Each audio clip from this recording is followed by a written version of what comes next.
الحمد للہ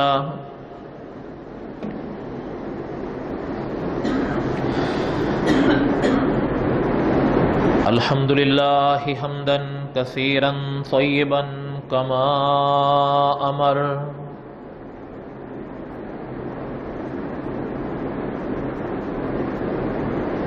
ونشهد ان لا الہ الا اللہ وحدہ لا شریک لہ ونشهد ان سیدنا وسندنا ومولانا محمدا عبده ورسوله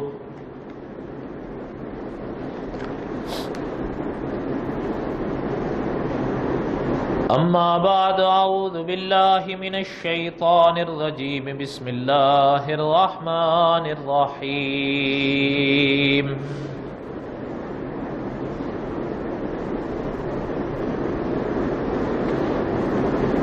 وَقُلْنَا يَا آدَمُ اسْكُنْ أَنْتَ وَزَوْجُكَ الْجَنَّةَ وَكُلَا مِنْهَا رَغَدًا حَيْثُ شِئْتُمَا وَلَا تَقْرَبَا هَذِهِ الشَّجَرَةَ فَتَكُونَا مِنَ الظَّالِمِينَ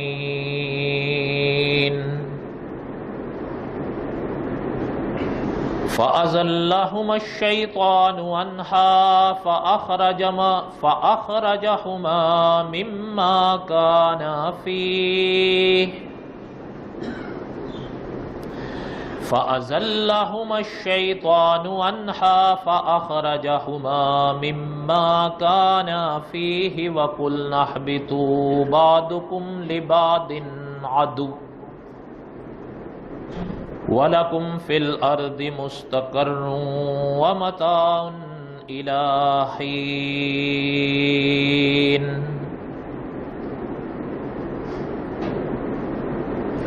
وقال اللہ تعالی فی مقام آخر قولوا آمنا باللہ وما انزل الینا وما انزل الی ابراہیم واسماعیل واسحاق ویعقوب والاسباط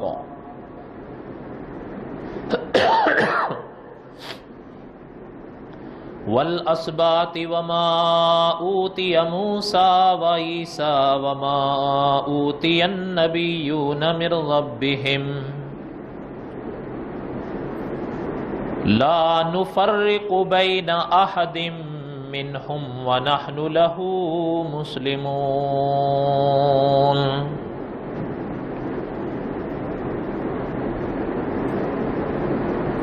وقال النبی صلی اللہ علیہ وسلم انا آخر الانبیاء وانتم آخر الامم صدق اللہ العظیم وصدق رسولہ النبی الکریم ونحن على ذلك لمن الشاہدین والشاکرین والحمد للہ رب العالمین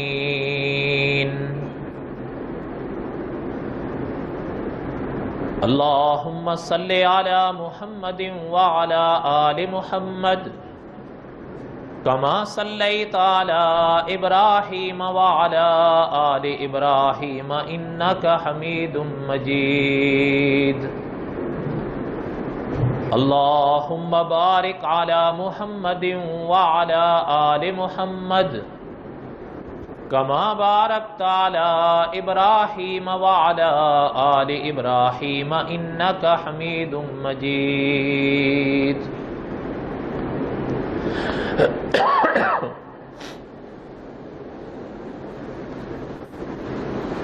گزشتہ جمعہ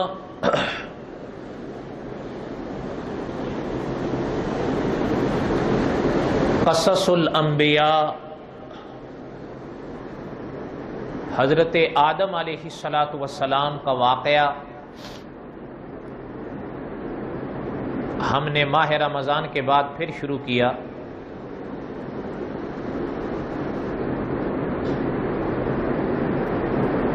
اور کلام پاک کی آیت وَلَا تَقْرَبَا هَٰذِهِ الشَّجَرَةَ، اس پر ہم نے چند ایک باتیں علماء مفسرین کی اور دیگر اکابرین کی پڑھی.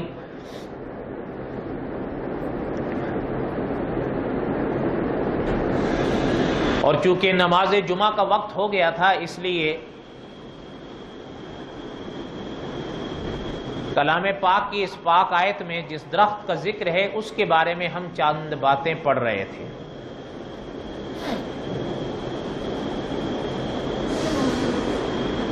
ہم یہ پڑھ رہے تھے کہ اس پاک آیت میں جو اللہ تعالیٰ نے ارشاد فرمایا وَلَا تَقْرَبَا هَٰذِهِ الشَّجَرَةَ فَتَكُونَا مِنَ الظَّالِمِينَ، اللہ تعالیٰ نے حضرت آدم علیہ السلام اور حضرت حوا علیہ السلام کو دونوں کو منع فرمایا کہ جنت کے اس درخت کے قریب نہیں جاؤ.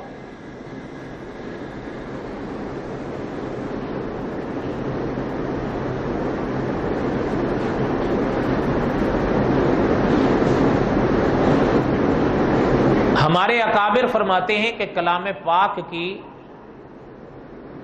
ایک آیت کو اگر کوئی انسان سمجھ لیتا ہے تو یہ بہت بڑی دولت ہے، اس لیے کہ قرآن ہمارے اللہ تعالیٰ کا کلام ہے.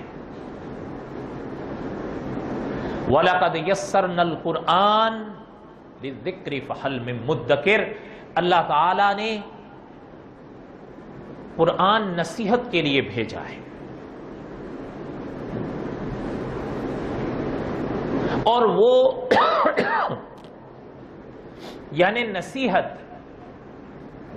آپ کو اور ہمیں تبھی حاصل ہوگی جب آپ اور ہم قرآن پاک کو پڑھیں گے اور سمجھیں گے.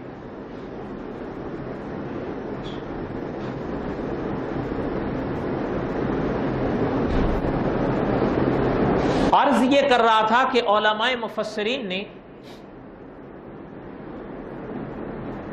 لکھا ہے کہ وہ درخت، عام طور پر یہ سوال اٹھتا ہے یا اٹھایا جاتا ہے کہ وہ درخت کون سا تھا جس کا ذکر اللہ تعالیٰ نے کلام پاک کی اس آیت میں بیان فرمایا.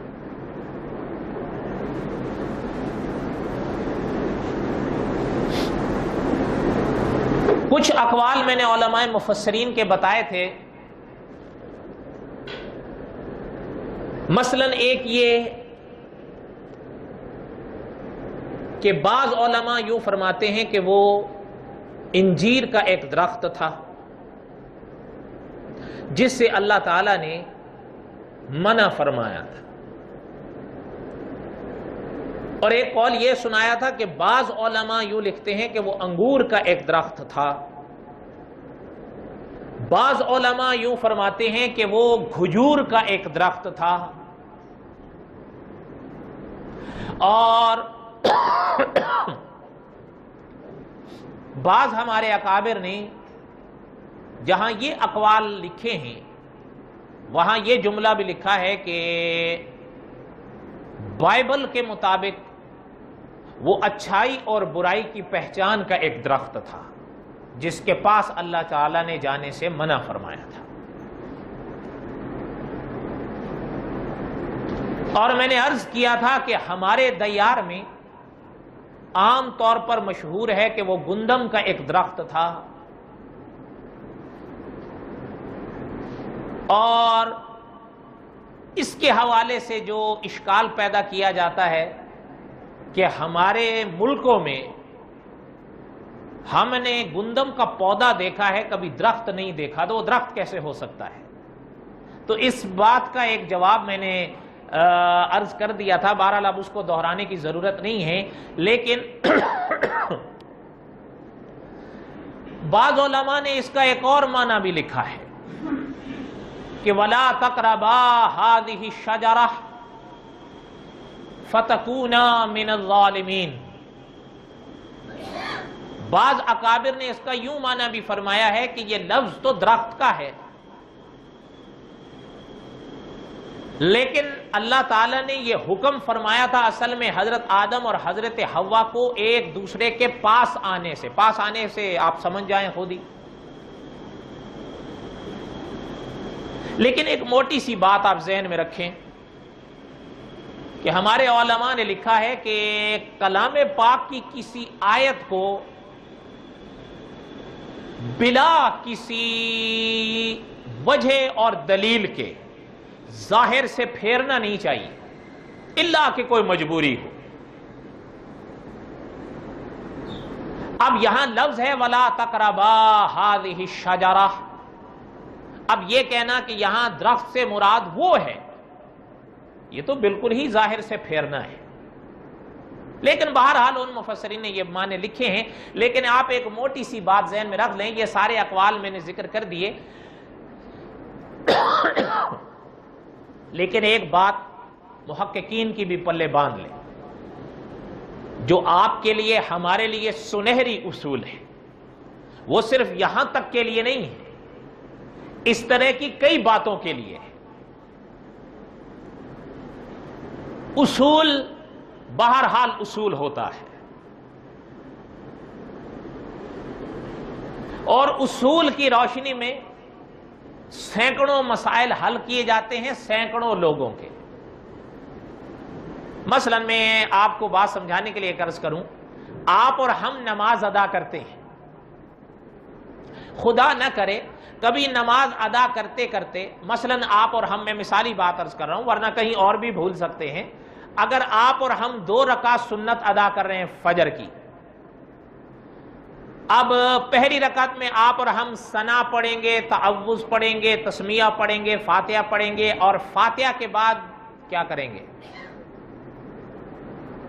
فاتحہ جب پڑھ لیں گے پوری آمین تک، یعنی آمین یہ سنت ہے، جب یہ کہہ دیں گے تو اس کے بعد کیا کریں گے؟ سورت پڑھیں گے. آپ کو اور اگر ہمیں سہو پیش آ گیا، خدا نہ کرے بھول کے ہم رکوع میں چلے گئے، بعد میں یاد آیا کہ اوہو میری تو قرات رہ گئی، میں نے تو آمین کے بعد کلام پاک کی آیتیں پڑھنی تھی. اب آپ نے ایسے موقع پر کسی عالم سے مسئلہ پوچھا، میں مثالی بات عرض کر رہا ہوں، اگر مثلا خدا نہ کرے کسی کو نہیں پتا تھا، اس نے بعد میں کسی عالم سے پوچھا، یا اس طرح کی صورت ہونے سے ڈر گیا اور اس نے کسی عالم سے پوچھا کہ اگر میرے ساتھ ایسا ہوا خدا نہ کرے کبھی تو میں وہ نماز کیسے پوری کروں گا، تو امام صاحب یا عالم صاحب آپ سے کہیں گے کہ آپ آخر میں سجدہ سہو کر لیجئے گا، اگر کبھی آپ کو ایسا ہوا تو آپ کی نماز ہو جائے گی. یہ صحیح ہے یا نہیں؟ ایک بات. اب دوسری بات، آپ اور ہم وتر کی نماز پڑھ رہے ہیں، اور وتر کی کتنی رکھتے ہیں؟ 3.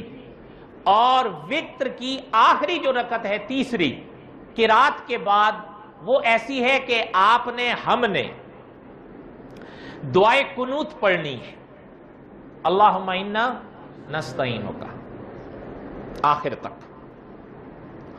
اگر خدا نہ کرے، چونکہ وہ پورے دن میں ایک ہی بار پڑھنی ہے، کبھی کبھی ایسا ہو جاتا ہے کہ انسان فاتحہ قرات پڑھ کر رکوع میں چلا جاتا ہے، بعد میں یاد آتا ہے کہ وہ میری تو دعائے قنوت رہ گئی تھی. اس لیے کہ چونکہ پورے دن میں دعائے قنوت نہیں ہے، پورے 24 گھنٹے میں صرف وتر کی آخری رکعت میں دعائے قنوت ہے. اور یاد رکھیے گا یہ واجب ہے. کوئی چھوڑ دے گا اور نہیں پڑھے گا، سلام پھیر دے گا، اس کی وہ 3 رکعتیں نہیں ہوئی.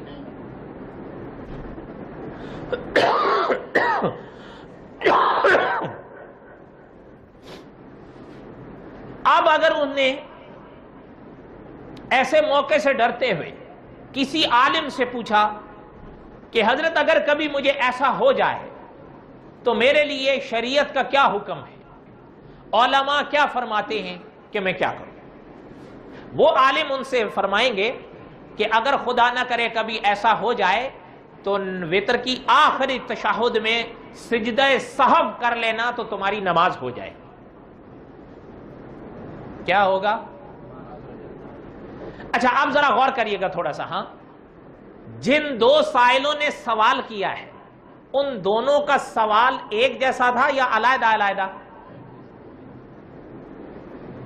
میں پھر دہراتا ہوں، جن دو سائلوں نے مسئلہ پوچھا ان کا سوال ایک جیسا تھا یا علیحدہ علیحدہ؟ علیحدہ علیحدہ۔ اچھا، اور جن عالم سے پوچھا اور جنہوں نے ان کو فتویٰ دیا تو عالم کا جواب علیحدہ علیحدہ تھا یا ایک جیسا؟ ایک جیسا۔ بس یہ مسئلہ بات کیا ہے، نہ سائل نے دلیل پوچھی اور نہ عالم نے کوئی دلیل بیان فرمائی، سائل نے بھی صرف سوال کیا اور عالم نے صرف جواب دیا، بات ختم ہو گئی۔ اب بات یہ ہے کہ سوال تو دونوں علیحدہ ہیں لیکن عالم کا جواب ایک جیسا کیوں ہے؟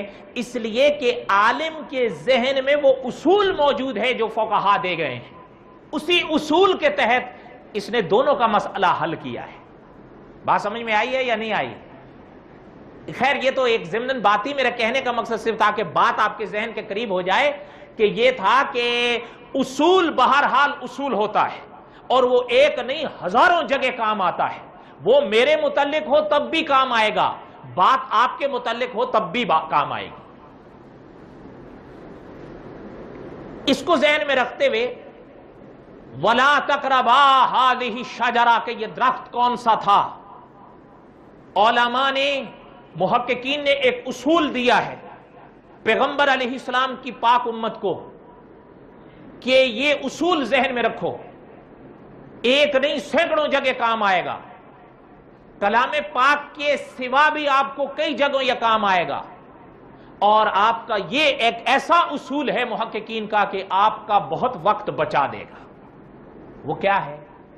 علماء مفسرین نے لکھا ہے کہ قرآن پاک میں اللہ تعالیٰ نے وضاحت نہیں فرمائی کہ وہ درخت کس چیز کا تھا، آیا انجیر کا تھا، انگور کا تھا، زیتون کا تھا، کھجور کا تھا، گندم کا تھا، نیکی اور برائی کا تھا؟ قرآن پاک میں کہیں اللہ تعالیٰ نے اس کی وضاحت، بس یہ فرمایا وَلَا تَقْرَبَا هَذِهِ الشَّجَرَةَ، وہ ایک درخت تھا جس کے پاس جانے سے اللہ تعالیٰ نے ان دونوں حضرات کو منع فرمایا، حضرت آدم کو بھی اور حضرت حوا کو بھی، ان دونوں کو منع فرمایا تھا، بس بات ختم ہو گئی۔ اور علماء فرماتے ہیں جب اللہ تعالیٰ نے وضاحت نہیں فرمائی تو آپ کو اور ہمیں بھی نہیں چاہیے کہ اس سوال کے جواب میں اپنی جان کھپانے لگ جائیں، اس لیے کہ جب اللہ تعالیٰ نے بیان نہیں فرمائی، اور محققین علماء نے تو یہاں تک بھی لکھ دیا ہے کہ کہیں بھی احادیث طیبہ میں آپ صلی اللہ علیہ وسلم سے بھی وضاحت نہیں ملتی کہ وہ درخت کس چیز کا تھا، بس قرآن نے بیان فرما دیا کہ وہ ایک درخت تھا، بس بات ختم ہو گئی۔ اللہ تعالیٰ نے قیامت کے دن آپ سے ہم سے نہیں پوچھنا کہ ذرا مجھے کھڑے ہو کر بتاؤ کہ وہ درخت جس سے میں نے حضرت آدم اور حضرت حوا کو منع کیا تھا پاس جانے سے، وہ درخت کون سا تھا؟ اللہ تعالیٰ پوچھیں گے؟ جب اللہ تعالیٰ نہیں پوچھیں گے تو پھر یہ اس سوال کا جواب ڈھونڈنا ضروری رہا؟ پھر آپ کو اور ہمیں چاہیے کہ جو ضروری باتیں ہیں ہم اور آپ ہو جائیں۔ یہ اصول صحیح ہے یا غلط ہے؟ کچھ باتیں ضروری نہیں ہوتی لیکن ہمارے لوگوں کو بہت ذوق ہوتا ہے ان کے جاننے کا، وہ اپنا وقت صرف کر رہے ہوتے ہیں ان پر، اور پتہ نہیں ہے اس کو کہ وہ اپنا قیمتی وقت ضائع کر رہا ہے۔ حالانکہ آپ اور ہم اگر ہمارے پاس دولت کے سکے ہوں نا، ہم بڑے محتاط ہو کے اس کو خرچ کرتے ہیں، ہے یا نہیں؟ علماء یوں لکھتے ہیں صحابہ اکرام رضوان اللہ تعالی علیہ مجمعین کے بارے میں کہ خدا کے یہ نیک بندے اپنے زندگی کے لمحات کو اس طرح استعمال اور خرچ کرتے تھے جیسے آپ اور ہم پیسوں کو خرچ کرتے ہیں۔ ان کے نزدیک دولت کوئی معنی نہیں رکھتی، زندگی کا لمحہ معنی رکھتا تھا، اس لیے کہ اللہ نے زندگی کے لمحات کے بارے میں پوچھنا ہے، دولت کی بات بعد میں آئے۔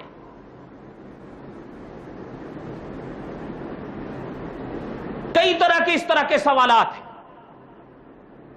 مثلا میں ایک مثالی بات آپ کو کروں، ایک تو یہ وَلَا تَقْرَبَا هَذِهِ الشَّجَرَةَ کہ وہ درخت کون سا تھا، بس موٹی سی بات پلے باندھ لیں، اللہ بہتر جانتے ہیں۔ کیا؟ اللہ ہی بہتر جانتے ہیں۔ وہ جنت میں ایک درخت تھا، اللہ تعالیٰ نے کلام پاک میں وضاحت نہیں فرمائی، احادیث طیبہ میں اس کی وضاحت نہیں فرمائی گئی، بات ختم ہو گئی۔ معنی یہ ہے اللہ تعالیٰ نے قیامت کے میدان میں آپ سے ہم سے نہیں پوچھنا اس درخت کے بارے میں، آپ سے ہم سے حدیث شریف کی روشنی میں سب سے پہلے سوال کیا جائے گا نماز پڑھی تھی یا نہیں پڑھی تھی۔ اگر آپ اور ہم اپنی گردن پر نمازوں کا بوجھ اٹھا کر چلے گئے اس جہان سے اس جہان، وہاں یہ نہیں پوچھا جائے گا وہ درخت کون، ہاں یہ پوچھا جائے گا کہ نماز پڑھی تھی یا نہیں۔ اچھا، اور اگر یہ ہو گیا کیوں نہیں پڑھی تھی، یاد رکھیے گا حدیث میں فرمایا گیا اگر وہاں کسی سے یہ سوال کیا گیا نا کہ یہ کام کیوں کیا اور یہ کام کیوں نہیں کیا، بس حدیث میں فرمایا گیا سمجھ گئے وہ گیا۔ وہ اس کا کیا جواب دے گا، میں نے فلاں کام کیوں کیا تھا اور کیوں نہیں نماز پڑھی تھی۔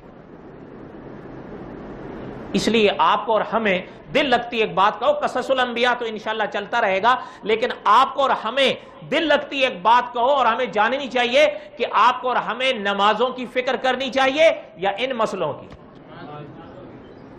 ایک بات، دوسری بات، عام طور پر اچھا جیسے کلام پاک میں یہاں ذکر کیا گیا نا وَلَا تَقْرَبَا هَذِهِ الشَّجَرَةَ، قرآن پاک میں ایک سورت ہے، اس سورت میں اللہ تعالیٰ نے ایک کتے کا ذکر بیان فرمایا، وَقَلْبُهُمْ بَاسِطٌ ذِرَاعَيْهِ بِالْوَسِيدِ، یہ قرآن میں اس آیت میں ایک کتے کا ذکر ہے۔ بس اللہ تعالیٰ نے اتنا بیان فرمایا وہ ایک کتا تھا، اور ایک مختصر سا واقعہ اللہ تعالیٰ نے بیان فرمایا، یہ نہیں بیان فرمایا کہ اس کتے کا رنگ کیا تھا۔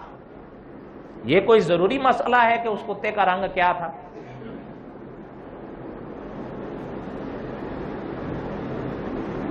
اللہ تعالیٰ علماء حق کو سلامت رکھیں، ان کے فیض کو تا قیامت جاری رکھیں۔ شیخ الاسلام والمسلمین مفتی محمد تقی عثمانی صاحب دامت برکاتہم پچھلے سال آپ کے مدرسے میں تشریف لائے تھے، یاد ہوگا آپ، حضرت نے ایک واقعہ بیان فرمایا اپنا۔ حضرت فرما رہے تھے کہ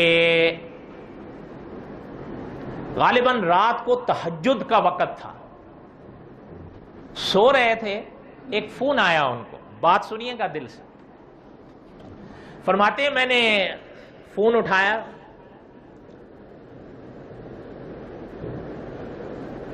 بات چیت کے بعد وہ صاحب حضرت سے فرمانے لگے کہ میں نے ایک مسئلہ پوچھنا ہے۔ غالباً حضرت نے فرمایا بھئی یہ فون کرنے سے پہلے گھڑی دیکھی تھی؟ سمجھ رہے ہیں کہ جی ہاں میں نے دیکھی تھی، لیکن میں سمجھا تہجد کا وقت ہے، آپ تہجد کے لیے اٹھے ہوئے ہی ہوں گے تو مسئلہ پوچھ لو۔ اچھا بھئی مسئلہ کیا ہے؟ حضرت فرمانے لگے کہ میں نے پوچھا بھئی مسئلہ کیا پوچھنا ہے آپ؟ کہ کہنے لگا جی ہمارے دوستوں میں، ہم میں اور ہمارے دوستوں میں بحث چل رہی تھی کہ کلام پاک میں وَقَلْبُهُمْ بَاسِطٌ ذِرَاعَيْهِ بِالْوَسِيدِ اصحاب کہف کے جس کتے کا ذکر ہے اس کا رنگ کیا تھا؟ میرا خیال یہ ہے کہ مثلا وہ سفید رنگ کا تھا، لیکن میرے دوستوں کا خیال یہ ہے کہ نہیں وہ کالے رنگ کا تھا، یعنی کسی اور رنگ کا تھا۔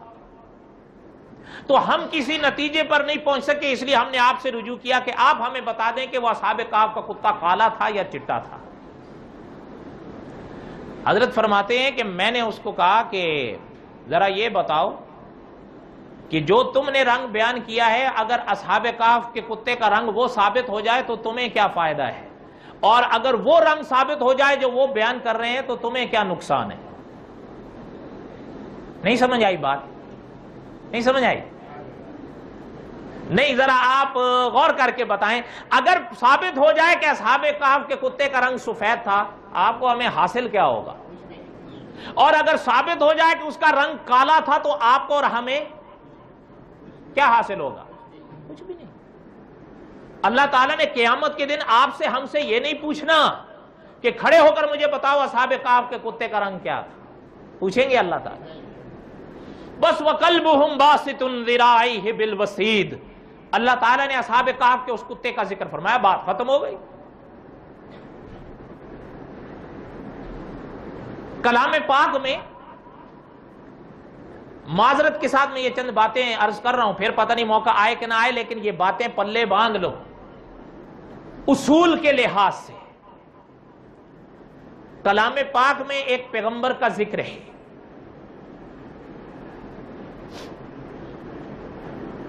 بڑے مشہور پیغمبر ہیں، اور چہرے کا ان کا حسن ضرب المثل رہا، پہلے بھی اب بھی اور انشاءاللہ قیامت تک۔ کیا نام تھا؟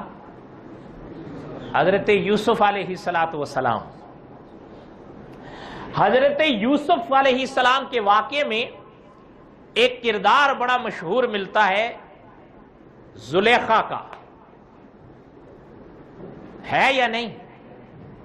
اچھا، کلام پاک میں یاد رکھیے گا کہ اس خاتون کا نام نہیں ہے، پرانی کتابوں سے لیا گیا ہے، بعض اس کے نام کا تلفظ زلیخا بیان کرتے ہیں، بعض زلیخا بیان کرتے ہیں، بہرحال کلام پاک میں نہیں، لیکن یہ نام بڑا مشہور ہے ہمارے دیار میں۔ اس کا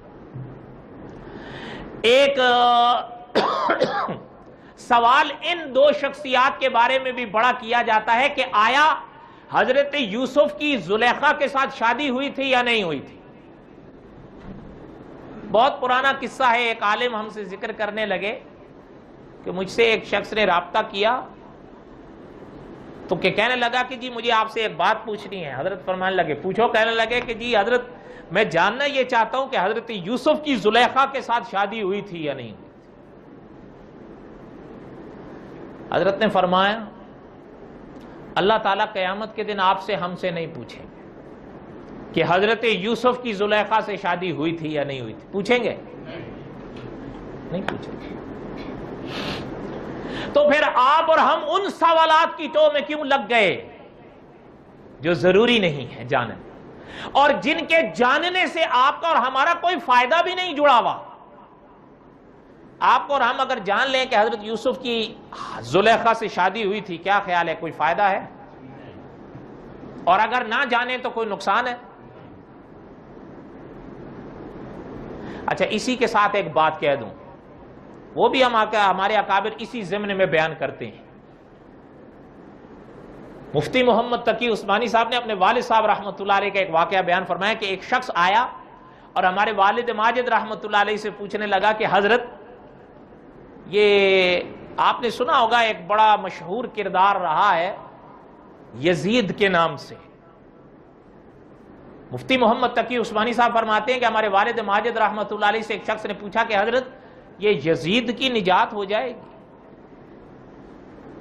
حضرت فرماتے ہیں کہ ہمارے والد ماجد رحمۃ اللہ علیہ فرمانے لگے میاں مجھے اپنی فکر ہے، پتہ نہیں میری نجات ہوگی یا نہیں ہوگی، تو میں یزید کی فکر کھائے جا رہی ہے کہ پتہ نہیں اس کی نجات ہوگی یا نہیں ہوگی۔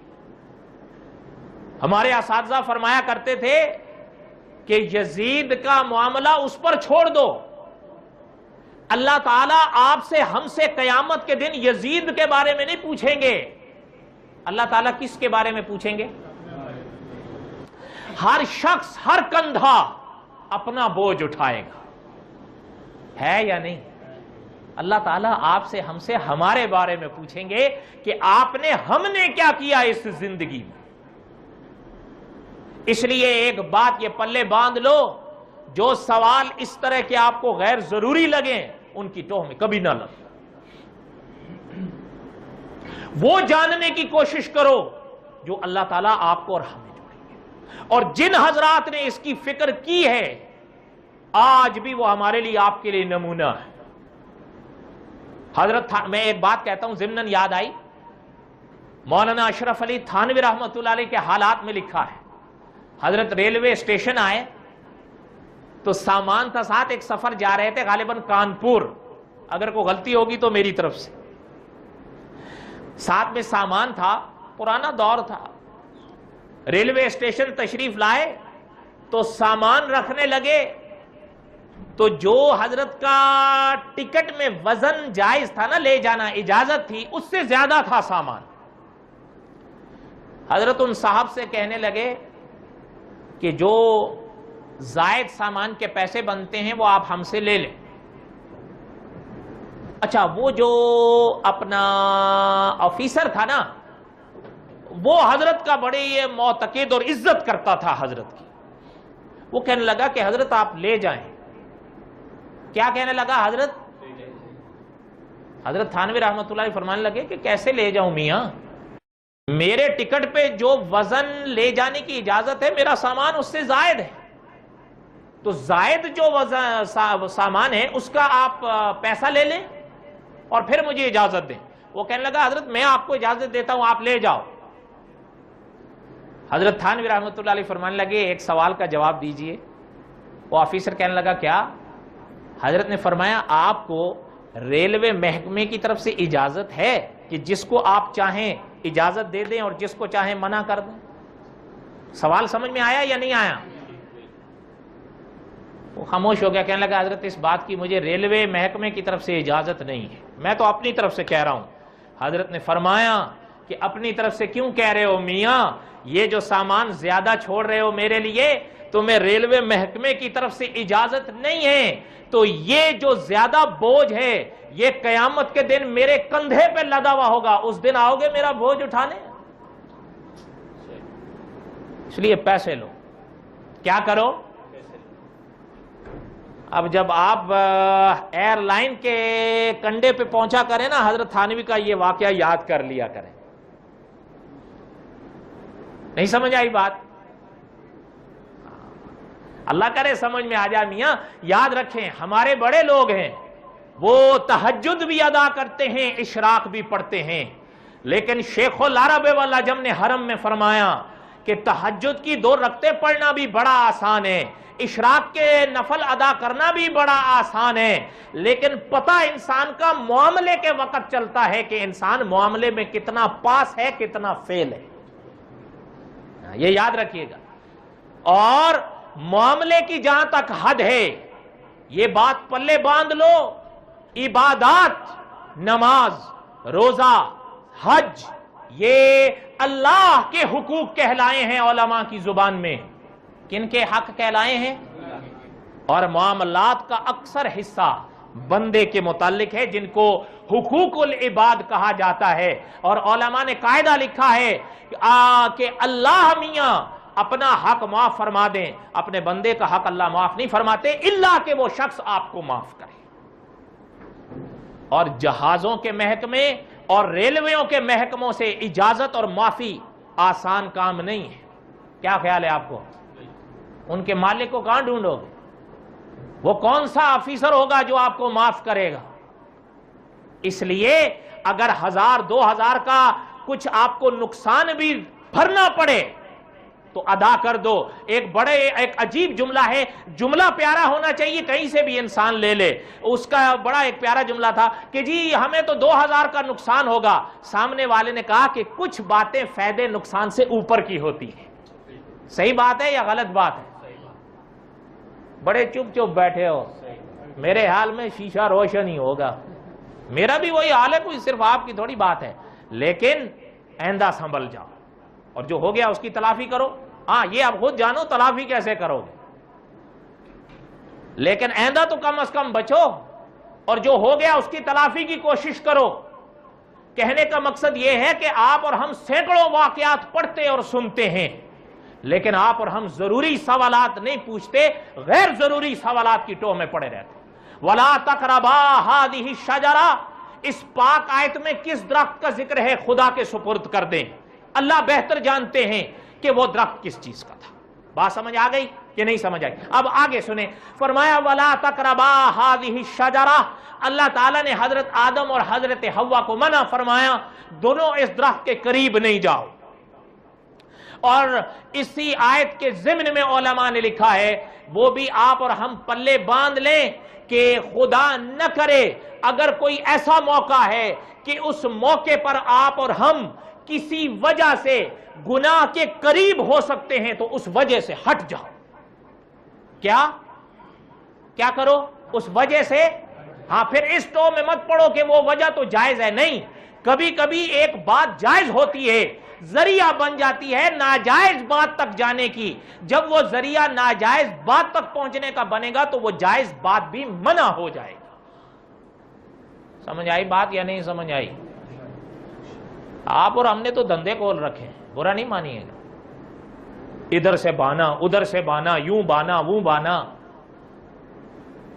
اور ایک بات ذہن میں رکھ لو، علماء فرماتے ہیں گناہ کا ادنا درجہ یہ ہے کہ گناہ کو گناہ سمجھو، کبھی اس کو بہانے سے جائز سمجھنے کی کوشش نہیں کرنا.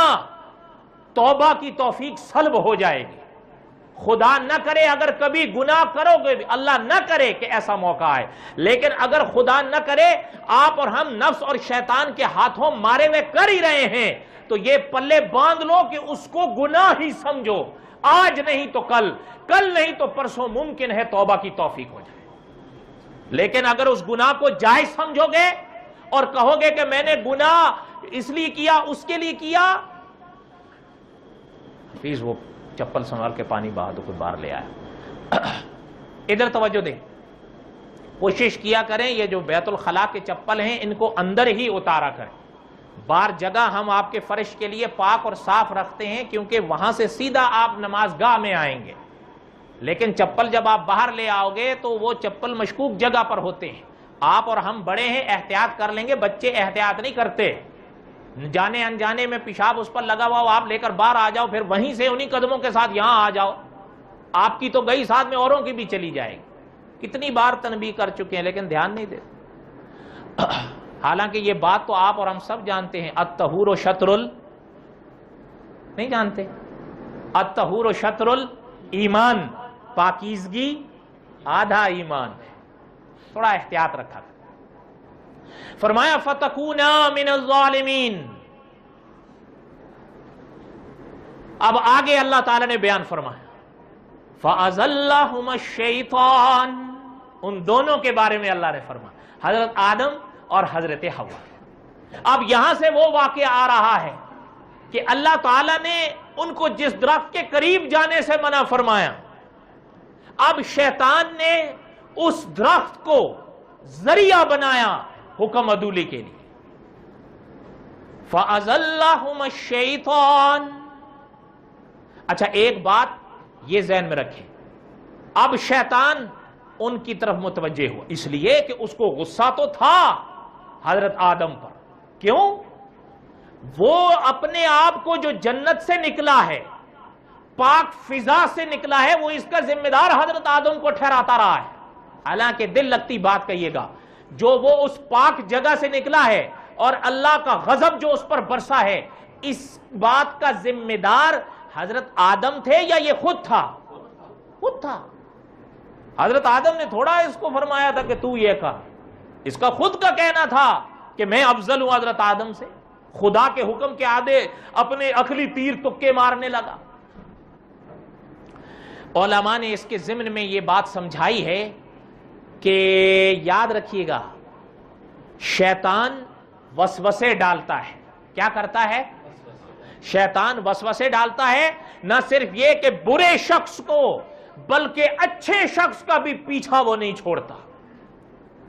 کبھی موقع ہوگا تو میں آپ کو بتاؤں گا، حدیث شریف نے بتایا آخر وقت تک، جیسے آپ کے اور میرے پیچھے وہ ساری زندگی پڑا رہتا ہے، آخر وقت تک جب تک ہماری روح ہمارے جسم میں رہتی ہے وہ ہمارا پیچھا نہیں چھوڑتا. بلکہ بعض علماء نے یہاں تک لکھا ہے، آپ نے پڑھا ہے کہ حدیث شریف کی روشنی میں جب آپ اور ہم قبر کے دامن میں دفنا دیے جائیں گے، من ربک، من نبیک، ما دینک، یہ سوالات ہوں گے یا نہیں ہوں گے؟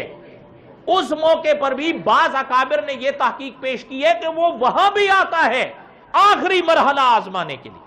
بعض نے اس جملے کے ساتھ اختلاف کیا. خیر میرے کہنے کا مقصد یہ تھا کہ وہ آخر تک پیچھا چھوڑتا، بلکہ حدیث بتاتی ہے جب آپ کا اور ہمارا دم ٹوٹنے لگتا ہے اس وقت جو انسان کو پیاس محسوس ہوتی ہے وہ پانی کا ٹھنڈا گلاس لے کر آتا ہے، ایک پیالہ پانی کا لاتا ہے اور آ کر پیش کرتا ہے، کہتا ہے یہ تجھے دیتا ہوں پی لے.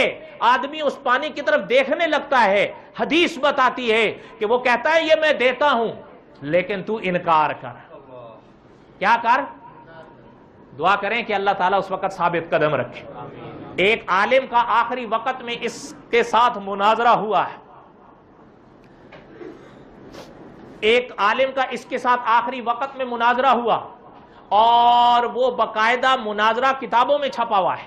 اللہ نے موقع دیا میں کبھی آپ کو سناؤں گا وہ, بس دعا کریں کہ اللہ تعالیٰ حفاظت فرمائے. کہنے کا مقصد یہ تھا کہ یہ اکابر کے پیچھے بھی پڑتا ہے, آپ کے اور ہمارے بھی پیچھے پڑتا ہے. جو اس نے قسم کھائی تھی اللہ کے آگے وہ یہ نبھاتا ہے. کیا کرتا ہے؟ اس لیے اکابر فرماتے ہیں اکثر پڑھتے رہا کرو اعوذ باللہ من الشیطان الرجیم. ایک بات چھوٹی سی یاد آئی, آخری سن لیں. اس کے حربے بڑے عجیب ہوتے ہیں. علماء نے لکھا ہے, آپ نے نام سنا ہوگا حضرت شیخ عبد القادر جیلانی رحمت اللہ علیہ. یعنی کیا بات ہے. اچھا خیر مختصر کروں. حضرت ایک موقع پر تشریف فرماتے ہیں کہ میرے سامنے ایک نور ظاہر ہوا, اور اس نور میں ایک صورت سی ظاہر ہوتی ہے, اور وہاں سے ایک آواز آتی ہے کہ عبد القادر آج کے بعد ہم نے آپ کو یہ مقام بخشا ہے کہ آپ کے لیے ہر حلال, آپ کے لیے ہر حرام, آپ کے لیے ہر حرام حلال ہے. آپ کے لیے ہر حرام حلال ہے. اب نمازیں بھی پڑھنے کی ضرورت ہے, اور جو حرام ہے وہ سب. اب یہ جملہ جب حضرت کے کان میں پڑا, فرماتے ہیں لا حول ولا قوت الا باللہ. اللہ کی پناہ میں آئے یا نہیں آئے, یہی تو اولیاء کا سبق ہے کہ ان مراحل پر خدا کو یاد کرو. کن کو یاد کرو؟ اچھا جب فرمایا لا حول ولا قوت پڑھتے ہیں, حضرت فرماتے ہیں یکدم وہ جو نور تھا نا وہ اندھیرے میں بدل گیا. حضرت فرماتے ہیں میں بھانپ گیا تھا الحمدللہ کہ یہ تو ہے جو چیز انبیاء کے لیے حلال نہیں ہو سکتی میرے لیے کیسے ہو سکتی ہے. اس لیے کہ انبیاء کا درجہ اوپر, انبیاء کے بعد درجہ ہے اولیاء کا. اچھا حضرت فرماتے ہیں میں نے یہ جملہ کہا تو پھر آواز آئی, کہتا ہے عبد القادر تو اپنے علم کی وجہ سے میرے حربے سے بچ گیا ہے, ورنہ میں نے اس حربے کے ساتھ تو بڑوں بڑوں کو مات دی ہے. اچھا پتہ ہے حضرت نے جب یہ جملہ سنا تو حضرت فرماتے ہیں کہ او بدبخت میں اپنے علم کی وجہ سے نہیں بچا, اپنے اللہ کے کرم سے بچا ہوں. اور علماء نے اس واقعے کے شرح میں لکھا ہے کہ ابلیس کا دوسرا حملہ پہلے حملے سے زیادہ سخت تھا. کیوں؟ علم کا پندار سونپنے چلا تھا نا کہ حضرت جیلانی کو علم کی طرف سونپ دیا جائے, لیکن حضرت عالم تھے, اولیاء تھے, سمجھ گئے کہ یہ مجھے ورغلا رہا ہے. میں اپنے علم کی وجہ سے نہیں بچا بلکہ کن کی وجہ سے بچا ہوں. یہ واقعہ کئی علماء نے لکھا. شیخ الاسلام والمسلمین مفتی محمد تقی عثمانی صاحب کی کتاب ہے جہان دیدہ, اس کی صفحہ نمبر 21 پر یہ واقعہ لکھا ہے, پڑھ لو تاکہ تسلی ہو جائے, عین الیقین کا درجہ حاصل ہو جائے. حضرت کی 3 کتابیں ہیں. میں طلبہ کو, دوستوں کو جن کو کتابیں پڑھنے کا شوق ہے ان کو مشورتاً کہا کرتا ہوں کہ یہ کتابیں خریدو, ان کو پڑھو. یہ تینوں کتابیں ایک محور کے گرد گھومتی ہیں. کتابیں 3 ہیں لیکن ایسے ایسے علماء, ایسے ایسے اکابر کے واقعات پڑھیں گے کہ آپ دنگ رہ جائیں گے. پہلی کتاب یہی جہان دیدہ ہے. یہ قریب 600 صفحے کی کتاب ہے. اصل آخر میں 50 صفحے کا انڈیکس شامل کر دیا گیا, اشاریہ 650 صفحے کی ہو گئی. کتنے صفحے کی؟ اس کا نام ہے جہان دیدہ. پہلے پنے پر لکھا ہوا ہے صدیاں گزر گئیں کہ زمانہ سفر پر ہے. ایک عجیب کتاب ہے. دوسری کتاب اسی محور کی ہے جس کا نام حضرت نے رکھا دنیا میرے آگے. کیا؟ دنیا میرے آگے. یہ قریب 350 صفحے کی کتاب ہے. پہلے پنے پر لکھا ہے باغیچہ اطفال ہے دنیا میرے آگے. پھر تیسری کتاب ہے حضرت کی جس کے پہلے پنے پر لکھا ہے میرا سفر ہے در وطن, میرا وطن ہے در سفر. اس کا نام ہے سفر در سفر. یہ 350 صفحے کی کتاب ہے. تقریباً 1400 صفحے کا یہ ذخیرہ ہے. اس کو خرید لو, پڑھ لو, انشاءاللہ اصلاح نصیب ہوگی. کوئی بات سمجھ میں آئی ہے؟ اللہ تعالیٰ نے زندگی دی تو فَأَزَلَّهُمَ الشَّيْطَانُ. اگلے جمعہ وَمَا عَلَيْنَا إِلَّا